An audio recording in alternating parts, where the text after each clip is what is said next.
Normally replacing the doorknob would be a very simple matter, but the hole in this older door, which used to fit a standard size doorknob, is no longer the hole size you need to fit today's standard size doorknob. In fact, you need a larger hole in order to get a new doorknob to fit in there. So the old standard size hole was 1 3/4 inches. The new standard size hole is 2 1/8 inches. So we're going to need to take this door off and bore a larger hole. So to drill our hole in the door, we'll need to remove the door, and we want to do that by removing the hinges from the jamb. Don't take them from the door side, take them off from the jamb. Once you have the door off the hinges, you want to lie it down on a flat surface. We're outside. If you're fortunate enough to have a workshop or indoor area where you can put your door, lie your door flat, that's great. What you want to do is put some towel or some kind of padding underneath it so you don't scratch the door. On your new doorknob, you'll see measurements 2 3/8 inch setback and 2 3/4 inch setback. All that means is the center of the hole. That's the center where the knob goes. So if you have a 2 3/8 inch setback, that means the center of your locking mechanism or your knob will be 2 3/8 inch back from the edge of the door. If you have a 2 3/4 inch setback, that means the center of your hole or your knob will be 2 3/4 inches back from the edge of the door. This happens to be a 2 3/8 inch setback. With your new doorknob, there will be a template, and what you want to do with that template is follow the instructions. Typically you'd crease it along the edge of the door, and that will show you where your new hole is going to be.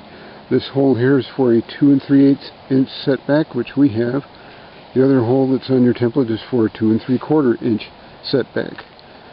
Determine which one you have, and that will show you where your new hole is supposed to go. You will also need a hole saw, 2 1/8 inch hole saw, such as this one, or perhaps this one. To drill your new hole, you have a couple of options. You can go to a home center or hardware store and purchase one of these door lock installation kits, or doorknob jig they're called, and they will have the proper size hole for you already built in. These cost from anywhere from $30 to maybe $45 or $50. This is an older one. If you're not using a jig, then what you want to do is attach a couple of pieces of plywood with a clamp so that holds firmly in place. And you want to get your template out of your doorknob kit, line up the latch hole with the center of your template, bring it down even with the edge, then you'll want to trace your hole that you'll be cutting. This is the 2 3/8 inch setback hole. The other one, if that's the one you need, is the 2 3/4 inch setback, and you can cut that out. Once you have your circle drawn, then you can take your keyhole saw and cut right through the wood. I don't want my jig to scratch the surface of the door, so what I'm going to do is put a thin piece of plywood underneath it and also down on this side of the door. I'm going to clamp my jig on, and then it won't scratch the door. So we'll put the piece of plywood on the bottom of the clamp here, slide that into place, and we want to line it up carefully. Make sure you've got your hole in the right spot. You only get one chance, and then you'll be buying a new door.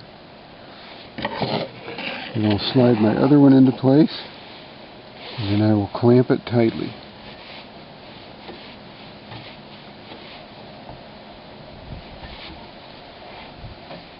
You can look through the latch hole on your jig, make sure that's lined up, and that'll give you a double check.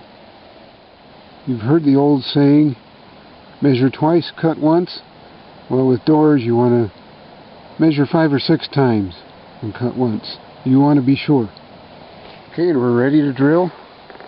I'm going to put your keyhole saw right in there, and you want to watch as you saw that you remain perfectly perpendicular to the door so you don't have a crooked hole. What I'm going to do is saw halfway through the door on this side and then go through on the other side.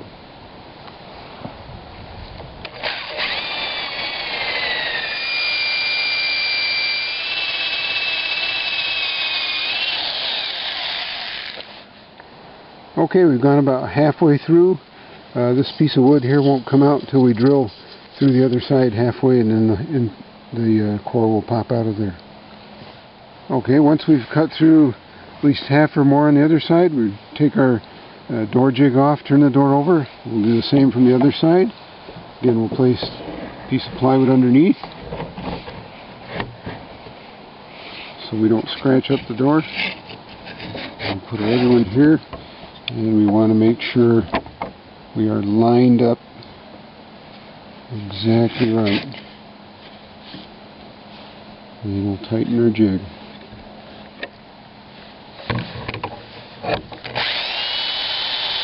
Okay, once you've got the hole cut, and we'll double check it. Perfect. Fits the template perfectly. Next, we put the door back up and we'll screw the hinges back into the door jamb.